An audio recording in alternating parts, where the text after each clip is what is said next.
Hello friends, কেমন আছো তোমরা? আরও একবার তোমাদের স্বাগত জানাই আমার চ্যানেল তানি হাই অন লাইফে।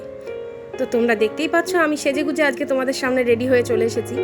তো আজকের ব্লগটি আমি একটি বিশেষ উপলক্ষে বানিয়েছি। তো আমার শ্বশুরবাড়িতে নিয়ম হচ্ছে প্রতি মাঘ মাসে প্রতি বছর আমরা মঙ্গলচণ্ডী মন্দিরে পুজো দিতে যাই।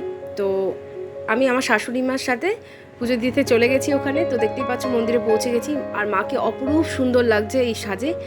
তো আমার শাশুড়ি মা সব রেডি করে দিচ্ছে, আমি শিখছি অ্যাকচুয়ালি ওনার সাথে গিয়ে এগুলো যে কি করতে হবে। এখানে মাকে প্রতি বছর শাড়ি, সিঁদুর, আলতা, একটা নাকের নথ দেওয়া হয়, আর তার সাথে ফল মিষ্টি দিয়ে আমরা পুজো দিই। তো এখানে আমরা পুজো দিয়ে দেখবো মাকে সাজানো হচ্ছে, এগুলো দিয়ে নথটা পরিয়ে দেওয়া অলরেডি হয়ে গেছে। তো মামুনি আর জিনিসগুলো সব বার করে দিচ্ছে একে একে।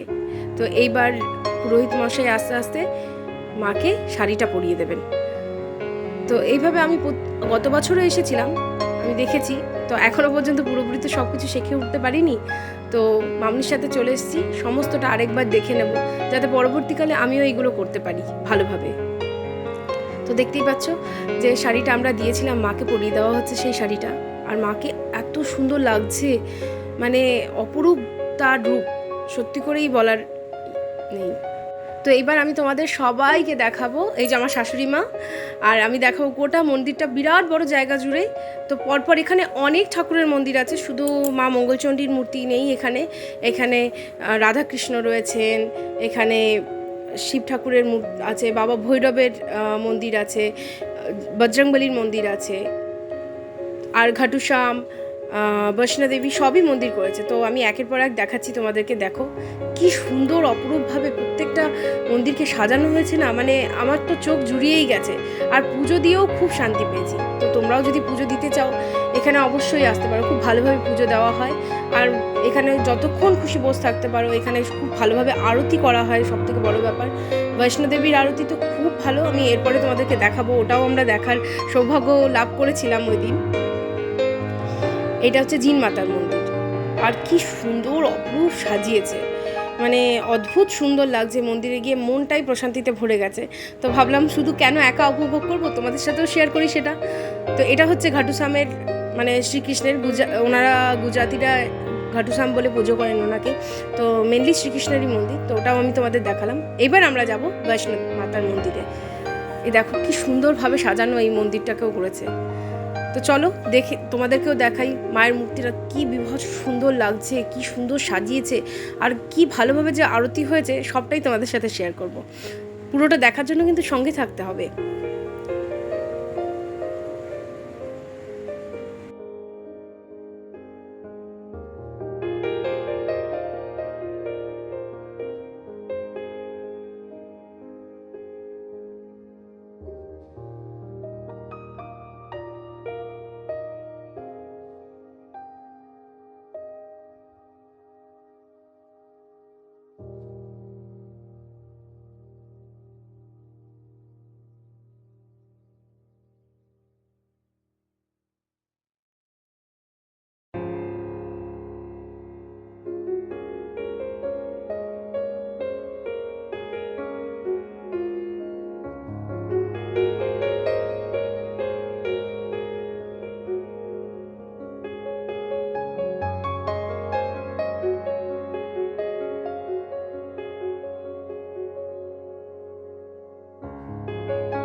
তো এবার দেখো মন্দিরের বাইরেটাও ভীষণ সুন্দরভাবে সাজানো, চারিদিকে ফুল গাছ। তো অলরেডি আমাদের দেখতেই পাচ্ছ এটা হচ্ছে মন্দিরের গেট।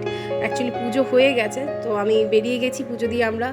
তো এই যে আমি ব্লগটা বানিয়েছি, যদি তোমাদের পছন্দ হয়ে থাকে, ভালো লেগে থাকে, তাহলে কিন্তু অবশ্যই একটা লাইক এবং কমেন্ট করবে এটাতে। আর আমার চ্যানেলটাকে কিন্তু আরও ব্লগ পাওয়ার জন্য সাবস্ক্রাইব করতে ভুলো না।